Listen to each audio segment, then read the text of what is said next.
Hello, welcome back. Today we're going to talk about Chakra 4, Love. We'll be referencing Anna Dea Judas' book, Wheels of Life. We're going to start with an opening meditation. Get comfortable. From love were we made. On passion's waves our spirit sparked, and down we came into our mother's matter. The pull of love calling us deep into the earth. Deep into the womb we crawled, the warm, dark womb of the earth and water, the womb of love. Safe, dark, cradled, quiet, we grew. In the dark there was but one sound, the sound of life, the sound of love, the sound of the heart, beating, beating, beating. Hear it now in your own heart, its rhythms pumping life and air and breath through every part of you, renewing you, bathing you in air, in space, in breath, in life. Feel it now at the core of you. Embrace it with your hands. Feel it yearning, crying, loving, hoping, healing. Feel it within you. Old as you are, beating since the days from deep in the womb. Feel how long it's been there. Always beating, never stopping. Always beating, never stopping. Always beating, never stopping. Do you love that heart? Breathe in deeply, drawing in air as softness, depth, and wisdom. As you breathe, spirit comes into your heart and touches you, moving you, changing you. Deeply you accept as thirstily you drink. Be thankful for this vessel that receives. Faster now on waves of flame, we fling with joy up to the sky, above the earth, above the water, above, beyond the fire, and into the air. We reach and spread our wings and fly, free to ride the winds, but soon get tossed about and cry. Where is the heart? Where's the heart? Where's my home? We listen for the beat and fly deep unto its sound. We reach for ground, slowing down. We still ourselves to listen deeper. Quiet is the sound. Gently we reach, for the heart is tender. Softly we touch, for the heart is afraid. We open our hands to the love inside, to unite, to touch, to heal. Offer that love now. Ask for entry to your own heart. Listen deep and hear inside a silent sound. Anahata, anahata, anahata. Listen deep and breathe into the sound, the breath, the winds of healing, in and out, in and out, in and out. Inhaling that which is new, exhaling the old, each breath renewing, each breath a wind within you and around you, gently moving you through the storm of life, the winds of change. For what does your heart cry out? For what does it long? In what does it find peace? Release its hopes and dreams to fly upon the wings of change and then return on wings of love, fulfilled beyond your dreams. You are not alone. Your cries are echoed in 1,000 hearts the same. If you listen, you can hear them, beating, beating, beating. Deep within each person, find the heart. Everywhere around you, find the heart. Deep within ourselves, we find the heart. Every time we touch the heart. Within each one is love, awaiting sweet unfoldment. Release that love upon the winds of breath and reach beyond. Touch the hearts inside the ones you love, and listen to their breath that whistles in and out, in and out. Like you, they laugh and cry and play, ceaseless rhythm throughout each day. Feel the heart, so like your own, hoping, healing, breathing, feeling. Let there be no sound of striking, only that of love and liking. Each into the dance of love that joins the earth to worlds above, and joins ourselves unto each other, each one seen as sister, brother. Within our hearts, the seeds of peace lie awaiting sweet release. Upon the winds of change they fly, as deep within our hearts we cry, Anahata, Anahata, Anahata, the sound of love.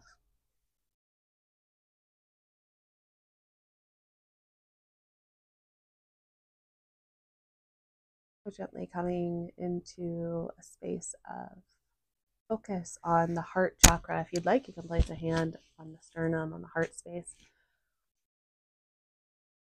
This is the heart. The Sanskrit name here is Anahata, which means unstruck. The element is air. It's located in the heart. The function here is love. And the inner state is joy, the natural state. The seed sound is yum, and the vowel sound is a, as in play. There are 12 petals on the lotus representing the heart chakra. And the corresponding verb is I love.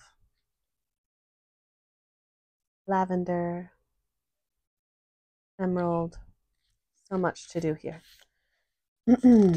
Love is where the air element is found, where we breathe, right? Where we find balance between the lower and upper chakras, where we deal with relations, where we find unity and healing.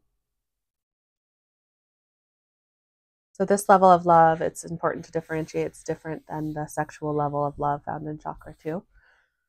This love is not dependent on outside circumstances. It comes from within. It's an eternal constant. This is the nerve ganglia in the space of the heart chakra. It's right there in the center of the storm. There's quiet in the center of the storm, and that's the center of your peace. Anahata means unstruck. So we find our balance here. Oh, here's a cool graphic talking about the center of the storm. Everything revolving. Those are the chakra points. Heart's right at the center.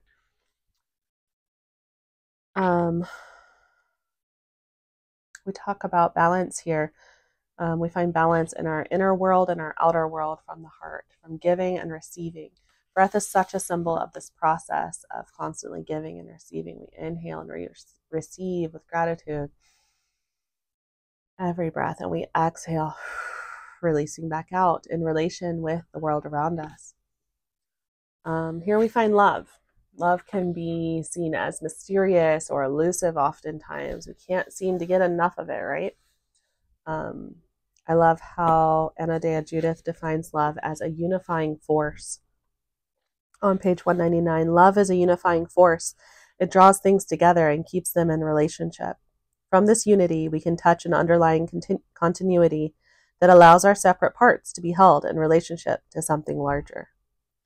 For our parents, we needed to learn that they would be there day after day in order to grow into security.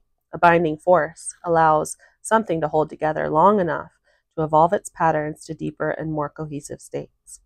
Love allows change and freedom, but keeps coherence at the center. Coherence at the center. This is where we experience relationship. And we realize, and we've talked about how the chakras have to work in relationships. So we see that the air is fueling the fire that is caused by the transformation in the Manipura chakra. And we work in relation with others around us from this space emanating from our heart chakra.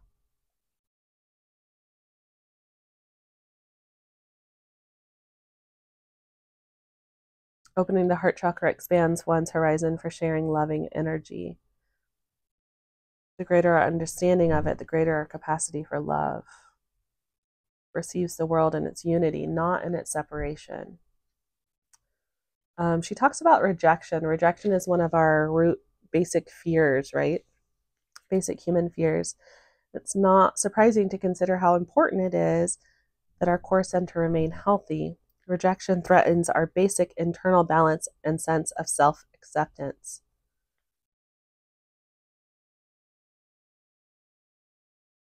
We often turn non-love or rejection against ourselves and cause it to perpetuate into a self-destructive cycle. Instead of feeling connected, we feel cut off, separated, and isolated. For some, it's easier to live without love than to try risking, opening, sharing, and failing. Love is what keeps us in relationship. We are all already connected. And I love the way she frames this. Let's see, I want to give you a quote here.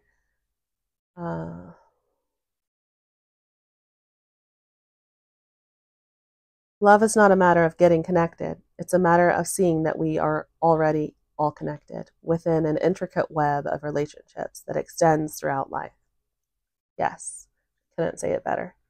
It's a realization of no boundaries, that we're all made of the same essence, riding through time on the same planet, faced with the same problems, the same hopes and fears. It's a connection to the core that makes irrelevant skin color, age, sex, looks, or money. We're all already connected, so it's just bringing that awareness to that. Becoming aware of love is how you fall deeper into love. We are love. We are love. The Bible talks about God is love. And we are that. And it's all around us, and it's within us, and it's above us, and it's beyond us, and it's beneath us, and it's everywhere. Love. I'm sharing a lot of quotes from this chapter because love seems to me to be something kind of challenging to put words around. So it's this mysterious force, and it's full of paradox, and it has gravitation as well as radiation. She says, we fall in love, yet we are lifted by the experience. Love binds us together without limiting. It requires both closeness and distance. It is the essence of balance and equilibrium. Dwelling at the core of each of us is love. So when we see objects and their activities as relationships, we're in relation with everything around us, we begin to see perfection and balance and the eternal nature of those relationships. This is living in love, dwelling in love. So rather than restriction and clinging, we can see love as abundant. It's always giving back. It's all around us.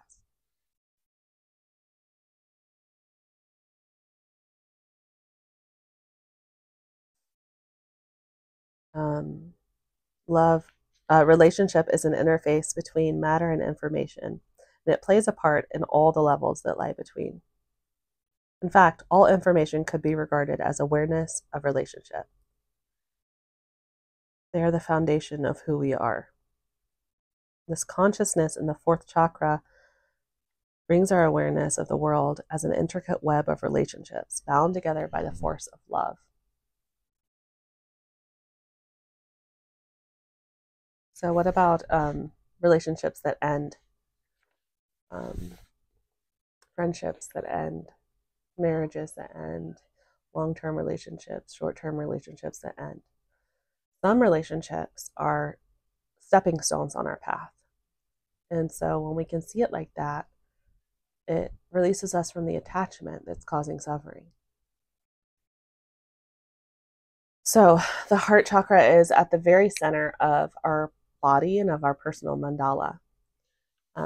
Imbalances here in the heart chakra can throw your whole system off. So when you're trying to love and feel this greater unity, it's worth it. And the cost is you have to give up part of your personal identity. You have to die to yourself in order to feel more. It's kind of a trusting process. You see this with children. If you have children, you see that you give up a part of your life in order to provide for them, in order to be there for them in their life. And in that relation, you get a depth of living and being that you would otherwise not have.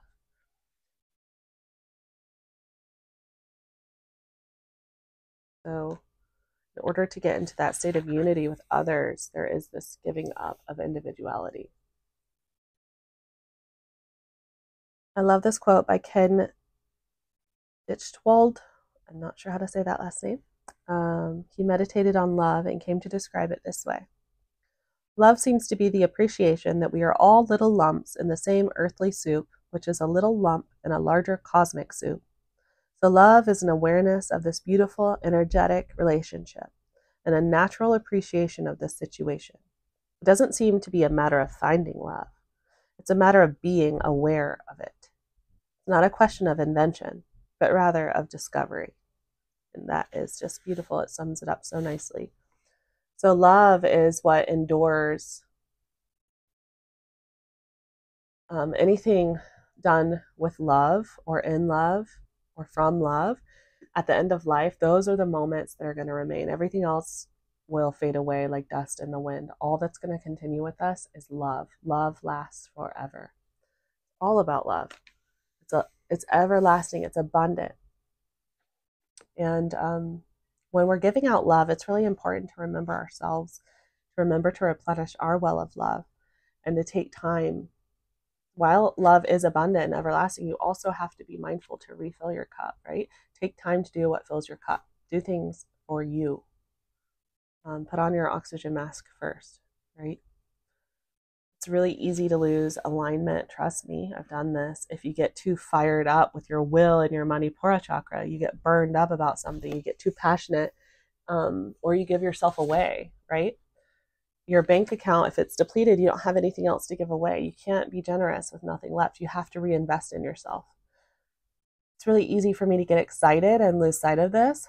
I have to check in a lot, and I have to make deposits daily, moment to moment, to take care of myself. And I found things that work for me. Self-care. And a big shift for me is moving more into a flow state rather than a force state, and allowing letting to replace doing.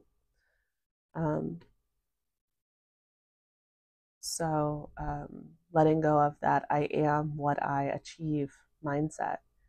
And I am because I am. Embracing that. When you release control, things are going to fall into place anyway. We feel this God is love.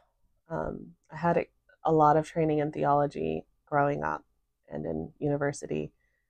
And we were taught God is love, God is here, God is now, and that's the only place to be. And that's where we find love, is in the present moment.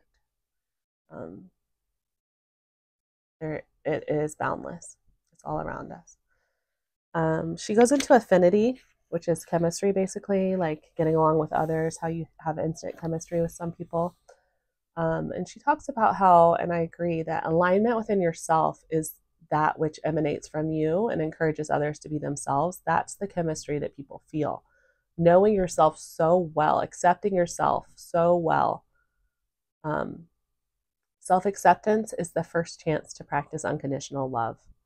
And that sense of affinity within yourself is contagious. It's how you help others to heal and to be themselves. You can do this by starting with just like a body scan.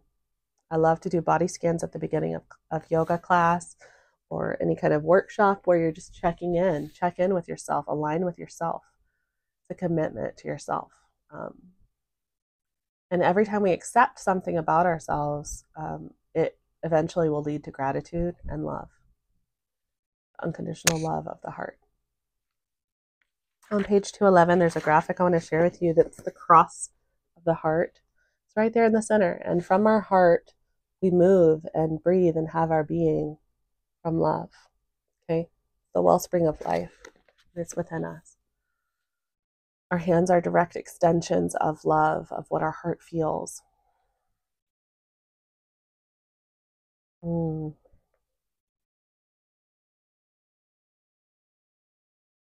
Arms and the hands.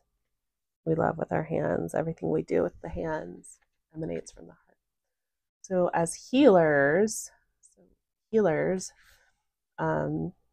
it's natural to want to help, right? If you see a crooked picture on the wall, you want to fix it. It's natural. We are not fixers, though. We are not doing the healing. It's like if someone gets hurt, you can put medicine and a bandage on them, but their body is going to do the healing. So just your presence, radiating joy and love, you are a catalyst, showing others the way. It's contagious, okay? Healers don't heal. And moving into breath. So breath, of course, happens in this region. Our lungs are here. The most effective way of clearing the heart chakra is, guess what? Breath work, pranayama. It's a really powerful tool for transformation. I've had like some amazing experiences with transformational breath work and pranayama practice. You know, it oxygenates our blood. We can release toxins and emotions and change our whole body structure and our consciousness just with our breath.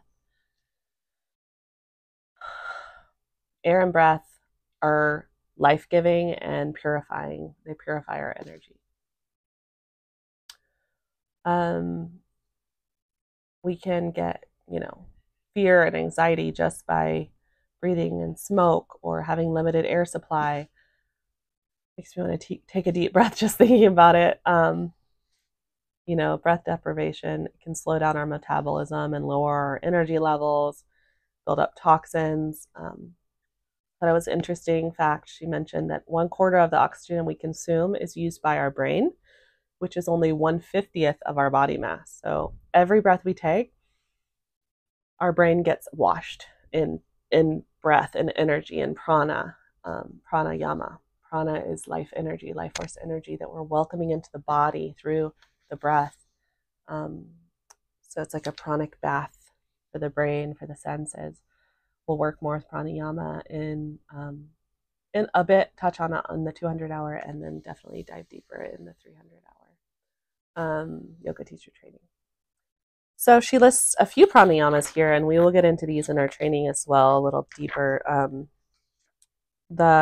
Just deep breathing, the breath of fire, or Kapalabhati breath, alternate nostril breathing, Nadi Shodhana, and then there are the bandhas where you make different locks in the bodies. We will talk about these and breathing into those. There are some exercises you can do as well. Chest openers, such as this. Heart openers, cobra, fish, windmill or arm circles. And there's a meditation here at the end, the wishing tree, which is really beautiful. I did this last year with the students. Appreciation ritual and a compassion meditation. Compassion lives here too. So I hope you enjoyed this brief introduction to the Anahata chakra, the heart chakra, and I'll see you next time as we move to the throat.